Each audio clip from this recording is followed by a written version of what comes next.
నమస్కారం గురుగారు. శుభమస్త్రణ ఆనంద సిద్ధిరస్తు ఐశ్వర్యవతి భవ. ఎందుకు ఐశ్వర్యవతి భవ అంటారు? ఫస్ట్ ఇది మీకు చెప్పాలి నేను.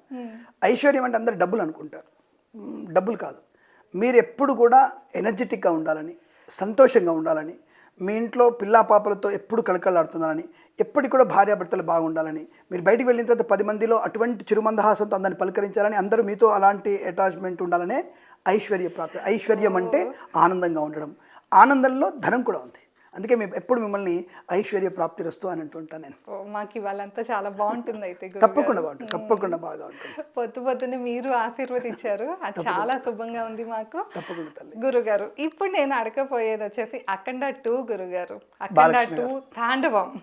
ఆల్రెడీ మనం అఖండ 1 చూసాం గురుగారు. అసలు దాంట్లో అఘోరగా బాలకృష్ణ గారిని చూసినాక ఇంకా ఆ గెటప్లో మనం ఎవరిని ప్రెసెంట్ జనరేషన్లో అసలు ఊహించుకోలేం కూడా.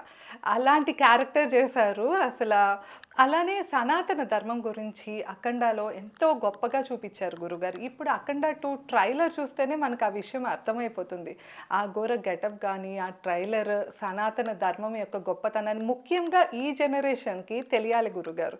ఎందుకంటే మనం ఇప్పుడు సినిమాలు చూస్తుంటే కనుక విలనిజంని హీరోయిజం లాగా చూపించే ఎన్నో సినిమాలు చూస్తూ వస్తున్నాం మనం రీసెంట్గా. వాటికి పెద్ద పెద్ద అవార్డ్స్ కూడా వస్తున్నాయి. ఇలాంటి టైంలో మన సనాతన ధర్మం గొప్పతనాన్ని తెలియజేస్తూ అంత బాగా రూపొందించిన అఖండ 2 గురించి, అలాగే మన బాలకృష్ణ గారి గురించి మాట్లాడండి గురుగారు. దానికంటే ముందు బోయపాటి శ్రీను గారిని నేను అప్రిషియేట్ చేయాలి. అవును, ఎందుకంటే ఒక వ్యక్తిని నమ్మి, ఒక సిద్ధాంతాన్ని నమ్మి, అంత ధైర్యంగా తీగలను నమ్మకంతో వారు తర్వాత దాన్ని నిర్మించినటువంటి నిర్మాతలకి మనస్ఫూర్తిగా అభినందనలు తెలియజేసుకుంటూ ఆశీర్వదిస్తున్నాను నేను. ఎందుకంటే ఆ సక్సెస్ అంటే మనం చెప్పిన ఆ సినిమా 1000% సక్సెస్, అది నో డౌట్ అబౌట్ ఇట్. అందులో అంతటి పర్ఫెక్షన్ ఇన్ఫర్మేషన్ ఉంది. అయితే ఇప్పుడున్నటువంటి వాతావరణంలో మీరు అనుకోవడం ఏంటంటే, నిజంగా మన కరోనా టైంలో దాటగానే వచ్చినటువంటి సినిమా అఖండనే. మీకు గుర్తు అనుకుంటా, అఖండ కరోనాలో ఫస్ట్ సినిమా థియేటర్లో రిలీజ్ అయిన సినిమా, 100 CR దాటిన సినిమా, ఫస్ట్ సినిమా. అసలు థియేటర్లు మారుమైపోయినాయి, అసలు థియేటర్లు ఫుల్ అయిపోయినాయి.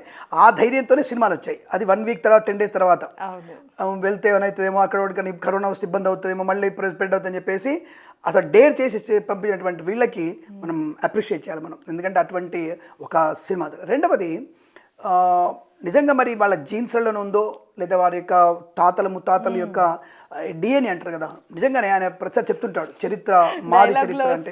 చరిత్ర అంటే మాదే అనేటువంటి విషయంలో ఐఎమ్ వెరీ హ్యాపీ.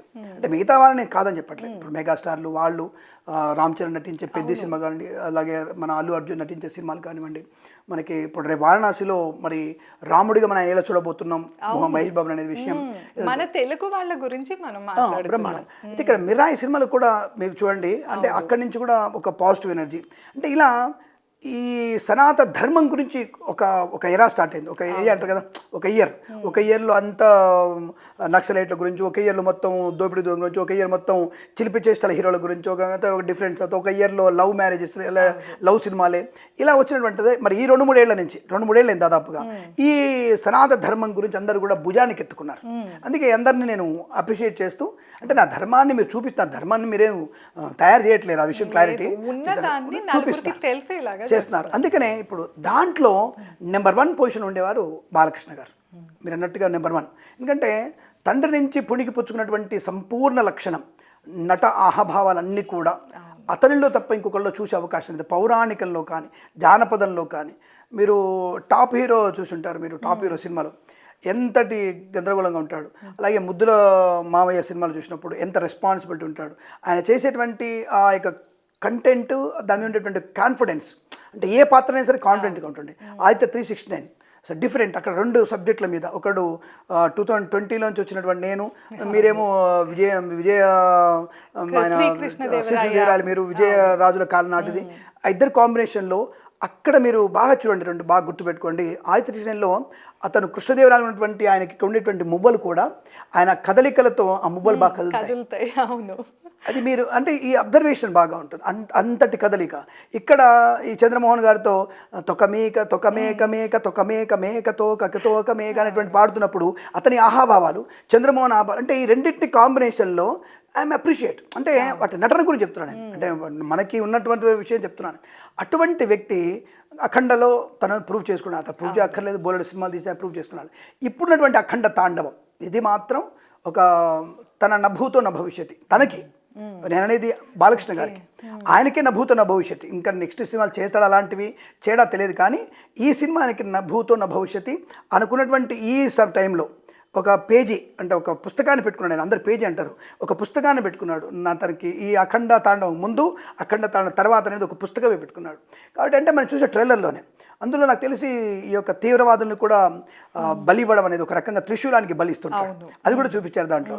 అంటే నా దేశానికి ఎవరు వచ్చినా సరే నేను ఎట్టి పరిస్థితుల్లో ఆపేది లేదన్నటువంటి ఒక ఇన్ఫర్మేషన్ ఇస్తూ దేశ ఉన్నతిని అలాగే సనాతన ధర్మాన్ని రెండింటిని కాపాడుతూ ఆయన తీసిన సినిమా నిజంగా అప్రిషియేట్ చేయొచ్చు.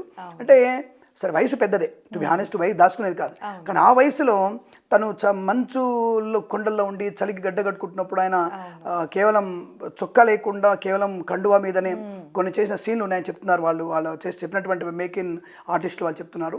అటువంటి సినిమాలో తను చేసినటువంటి యుద్ధం కానివ్వండి, నటన కానివ్వండి, మరి కొంతమంది గ్రీన్ మ్యాట్ మీద చేస్తారట, మనకు తెలియదు, ఎవరిని తప్పుపట్టలేమో, గ్రీన్ మ్యాట్ మీద చేస్తారు అవన్నీ, తర్వాత గ్రీన్ మ్యాట్లోంచి వాళ్ళు వేరేవి కొండలు పెట్టుకుంటారు. కానీ ఈయన డైరెక్ట్గా అక్కడ హిమాలయాల్లో దగ్గరలోనే ఎక్కడో వెళ్ళి అక్కడనే మంచు కరిగే చోట ఆయన చేశారని చెప్పేసి మనం చెప్తుంటే నిజంగా నాకు కూడా అరే నేను ఎప్పుడు చూస్తానా సినిమా అనేటువంటి ఒక ఉత్సుకత నాకు కూడా ఉంది. అటువంటి మనకి మన ధర్మాన్ని మన పిల్లలకి మీరు అన్నట్టుగా మన పిల్లలకు ఒక ఉత్తేజితమైనటువంటి ప్రభావాన్ని కలిగిస్తుంది.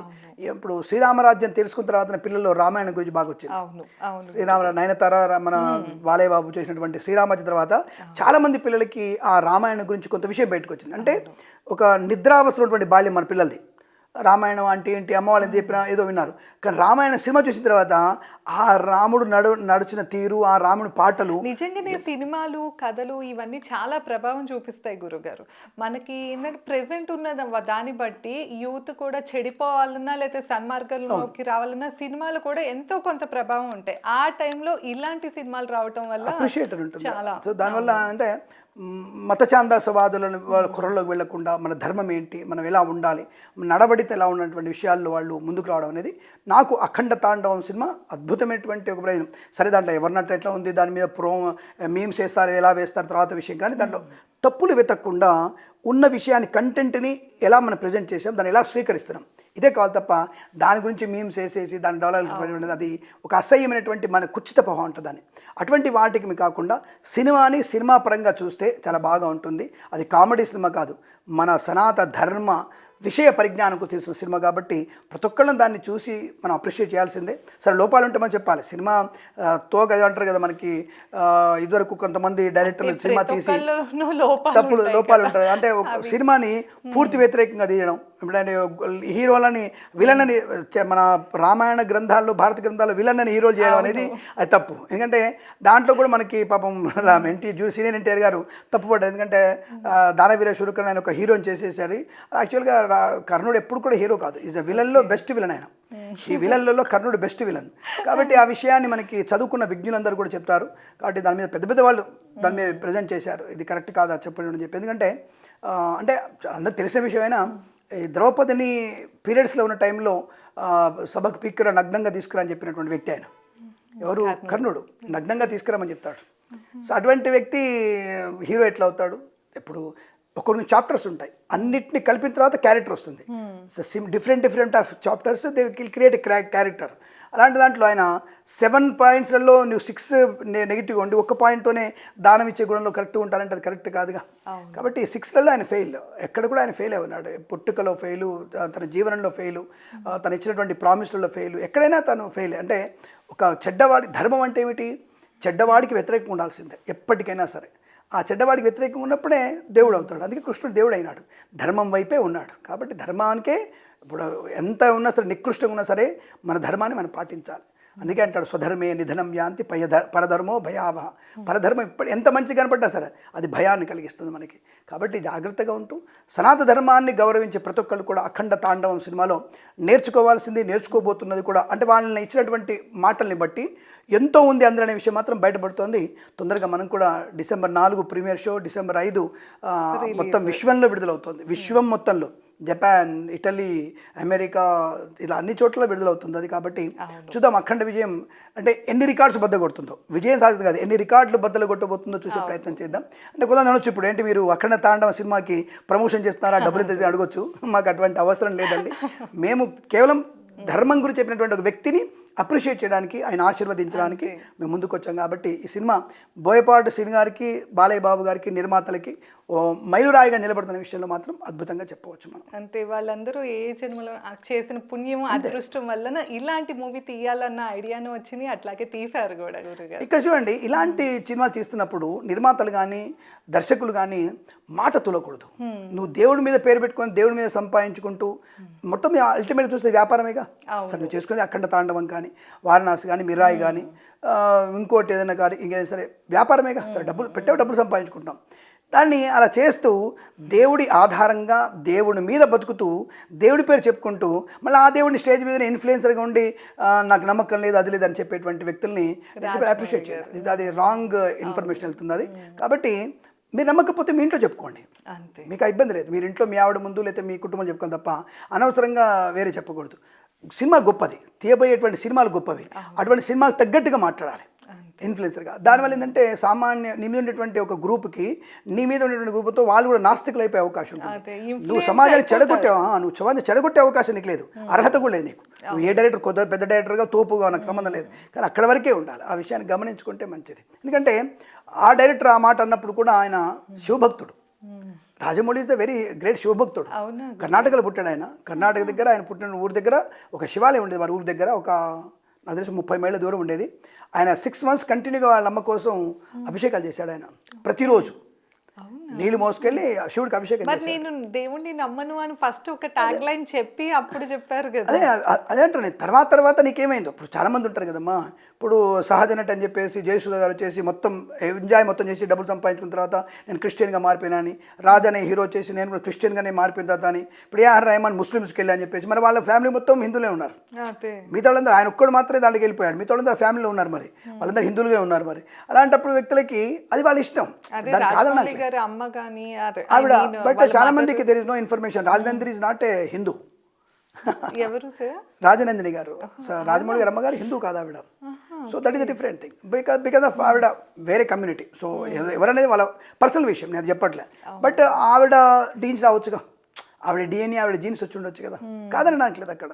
సో కాబట్టి అంటే నేనేదో వాళ్ళని ఏదో లాగుతున్నాను కాదు, తప్పుగా అనుకోవద్దు, వాళ్ళ కుటుంబ వ్యవస్థ అది. కానీ ఈయన అక్కడ అనకూడదు అలాంటివి, ఎందుకంటే ఇబ్బంది అవుతుంది. అంటే నువ్వు తీసేటువంటి సినిమాకి దెబ్బ పడుతుంది. సో వాళ్ళు పెట్టిన వాళ్ళు 1000 కోట్లు పెడుతున్నారు, నిర్మాతల్ని దెబ్బ కొట్టినట్టు అవుతుంది. నువ్వు క్రియేటివ్ డైరెక్టర్ అయితే నీకంటే గొప్ప డైరెక్టర్లు ఒకప్పుడు ఉన్నారు. ఇప్పుడు మీకు నాకు కొన్ని అర్థం కాదు. ఒకప్పుడు ఆకలి రాజ్యం సినిమాలో చేస్తున్నారు, గుర్తుందా మీకు? ఆకలి రాజ్యం అనే కమల్ హాసన్ సినిమా ఉంటుంది. ఈ కమల్ హాసన్ చేసే ఆకలి రాజ్యం సినిమాలో సా పాటు ఎటు లేదు పాటైనా పాడు బ్రదర్, రాజధాని నగరంలో విధి విధి నిధి నాదే బ్రదర్ అని అక్కడ నా అమ్మ అన్నపూర్ణ నాకున్నది బిచ్చేది ఉంటావు. అరే మీకు కామన్ సెన్స్ ఆ స్థాయిలో మీరు పెట్టారంటే, ఏ నాలెడ్జ్ నేర్చుకున్నప్పుడు పాట పెట్టారు అంటే, అప్పటి నుంచి చదువుకున్నాడు ఉద్యోగం లేదంటున్నారు, ఇప్పటికీ చదువుకున్నది అదే ఉద్యోగం లేకుండా అయిపోయింది. అంటే దేశాన్ని మనకు మనమే తగ్గించుకొని మాట్లాడుతున్నట్టు అయిపోయింది అప్పుడు. అంటే ఒక ప్యాషన్, మనల్ని మనం నిందించుకోవడం, మన ప్రభుత్వాన్ని మన వ్యవస్థను నిందించుకోవడం. నా తల్లి అన్నపూర్ణ, నేను ఇంక బిచ్చేసుకుంటున్నా మన ఊరు ఈ బ్రదర్ అని పాట పాడతాడు ఆయన, బాగా గుర్తు నాకు అది. అంటే అన్నపూర్ణ అయితే నాకు అడుగుతున్నా నాకు లేదు, నువ్వు కష్టపడవా, ఇడ్లీ బండి పెట్టుకోప్పుడు నువ్వు అలా చూపించవచ్చుగా. ఆ సినిమాలో ఉద్యోగం కోసమే సర్టిఫికేట్ పట్టుకొని ఊరం తిరగాలి. ఉద్యోగం తిరగడం ఎందుకు? You create jobs. అంటే అప్పుడు చదువుకున్నవాడికి ఆ నాలెడ్జ్ లేదా? ఇప్పుడంటే చదువుకున్న వాళ్ళు అదే అంట. నేను ఇప్పుడు మీరు సినిమాల్లో దానికి మీరు అన్నారు కదా, ఇట్లా ఇన్ఫ్లుయెన్స్ అవ్వకండి. ఇప్పుడు కూడా డిగ్రీలు పట్టుకొని ఊరం తిరుగుతున్నావు అంటే ఎందుకు పట్టుకుంటున్నాను? డిగ్రీ వచ్చింది, but degree is not for the value of your business are job. ఇది ఓన్లీ నువ్వు క్రియేటివిటీ, డాక్టర్ నీ క్రియేటివిటీ, నీకు తెలివి ఉందని చెప్పేది కాగితం, ఆఫ్టర్ ఆల్ కాగితం. దాన్ని పట్టుకొని నాకు ఉద్యోగం అంటే ఎంతమందికి ఉద్యోగాలు ఇస్తారు ఇక్కడ? How can it possible? ఇట్లా సినిమాలని ఇన్ఫ్లుయెన్స్ తీసుకొని మనం చదువుకుంటే ఉద్యోగాలు వస్తున్నటువంటి అప్పుడు భావంలో చాలామంది చదువుకున్నారు అట్లా. చదువుకొని ఉద్యోగం లేదని చెప్పేసి వీధిని తిరిగామని చెప్పేసి దానికోసం మేము వేరే తిరిగి అయిపోవాల్సి వస్తుంది, మేము ఇంకొక వ్యతిరేకులు అయిపోతాం అన్నటువంటి భావన ఎక్కువ ఉంటుంది. అలాంటి భావజాలం ఉన్న వాళ్ళు ఇప్పుడు ఈ కమల్ హాసన్, ఈ ప్రకాష్ రాజు వీళ్ళందరికీ కూడా సనాతన మీద ఒక పొడి పడేద్దాం అన్నటువంటి వీళ్ళ ఇన్ఫ్లుయెన్స్ ఎక్కువైపోతుంది కదా. అందుకే అంటాను నేను ఎందుకు మాట్లాడుతున్న ఈ టాపిక్ అంటే, అఖండ తాండవం సినిమాలో చూపించిన విధానం మేము చెప్పట్లా, మీరేం చూపించక్కర్లా, మా ధర్మం గురించి మీరేం గొప్పగా చెప్పక్కర్లా, ఈవెందో బాలకృష్ణ గారు అయినా సరే చెప్పక్కర్లా, కానీ లేని దాన్ని క్రియేట్ చేసి మాకు నాశనం చేయకండి, ఇది నేను చెప్పడం. కాబట్టి ఇలాంటి వాళ్ళందరూ కూడా సనాధర్మం ఏడ్చే వాళ్ళు కూడా ఇది ప్రభావం. అరే మీకు యువతని మంచి వైపు తీసుకురండి. ఇప్పుడు మొన్న ఈ మధ్య కొంత సినిమా వచ్చింది, ఇది దాని పేరేంటి, స్కూల్ మేట్స్ అట.